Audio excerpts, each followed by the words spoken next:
In my head, I had a plan. I'd be 23, I'd be married. So around 20, started thinking, oh yes, there should be someone out there. 3 years, shouldn't be too hard. 23 came and went. 27 came and went. And then I was like, okay, 29, maybe I'll just park that to the side and just keep moving with being who I was. We got married in 2011, 18 years in the making, and a lot like getting married, I thought it would just happen, having a child would just happen.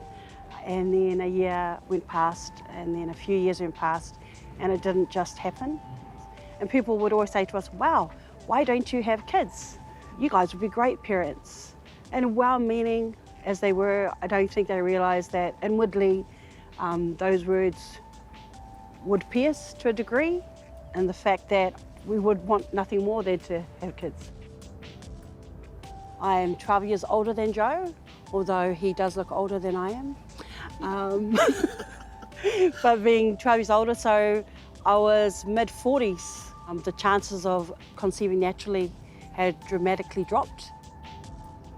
Doubt sort of kicks in, and you have so much faith, believing what God can do, but you start having thoughts around, oh, maybe I just wasn't, maybe I'm not worthy to be a father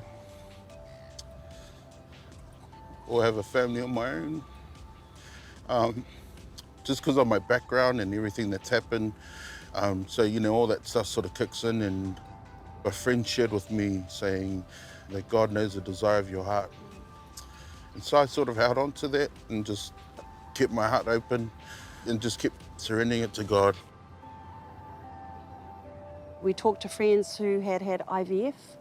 We talked to people about adoption.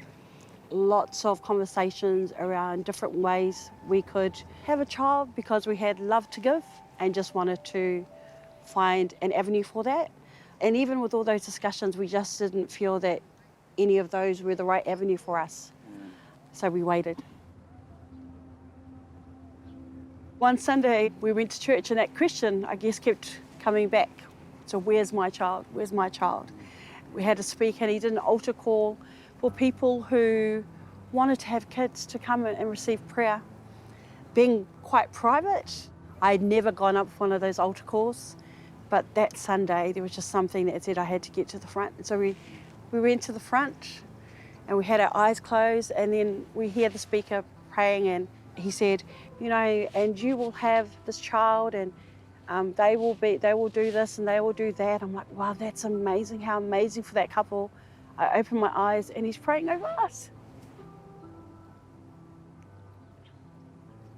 Just the right word at the right time, just to remind us that there is always hope in God, and that we're not alone in these things. Often you can feel isolated in these situations where it's just Joe and I going through it, but the reality is that everyone around us who loved us was going through it with us. And although we carried our pain silently, they were also silently praying for us.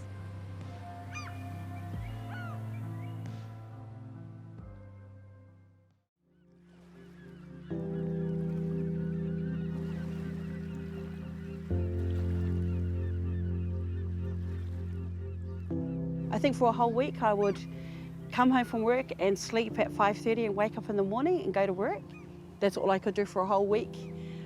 I had a glimmer of a thought that I could be pregnant, but I didn't tell Joe because I didn't want to disappoint him if it didn't happen.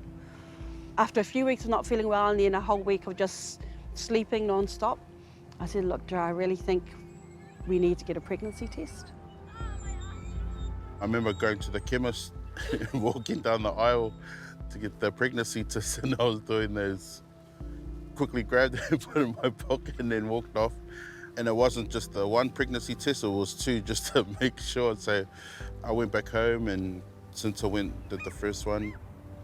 And so then I walked into the room with it, told Joe, and his response was, go do another one.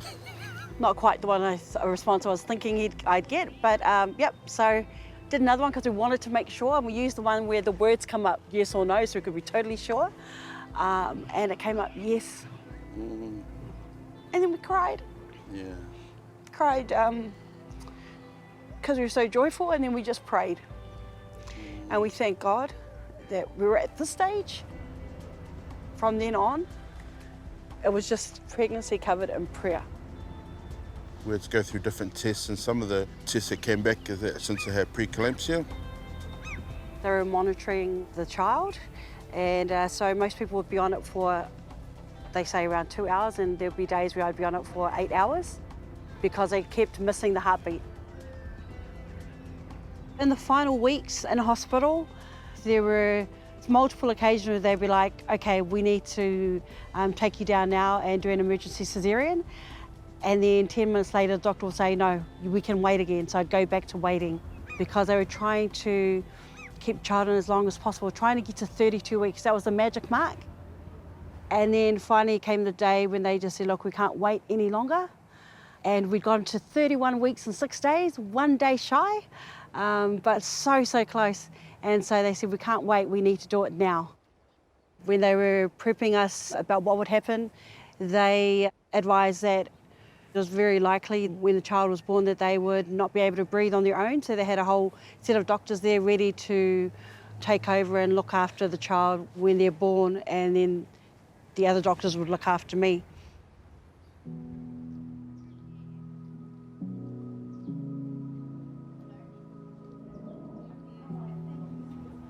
So we have an amazing son, Jaira Charles Olesio Langaaya, born screaming, breathing easily on his own with no need for any interventions. And all we had to do was wait for him to get old enough to leave the hospital. Amazing, beautiful, terrifying, all at the same time. Just an amazing feeling, just blessed because of so many years of, could this ever happen to us?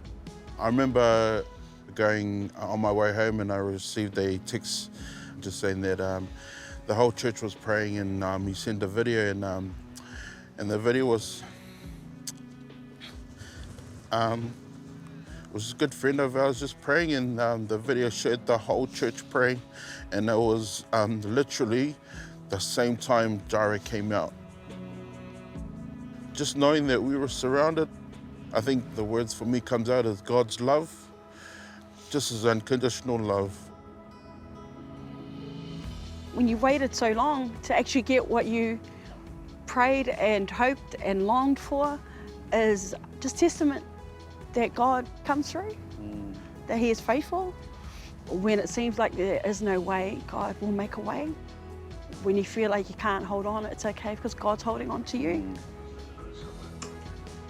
And I know that there'll be lots of other couples waiting in the midst of their waiting period. Know that God has the best plans for you, and trust Him in that, even when it's not easy. God gives the desires of our hearts, and so within that desire, God also gives a plan, and there's always a plan in that. It's just about trusting in Him. And so life, we thought it was amazing before, but it's crazy, it's Tiring. Yeah. And blessed. Yeah.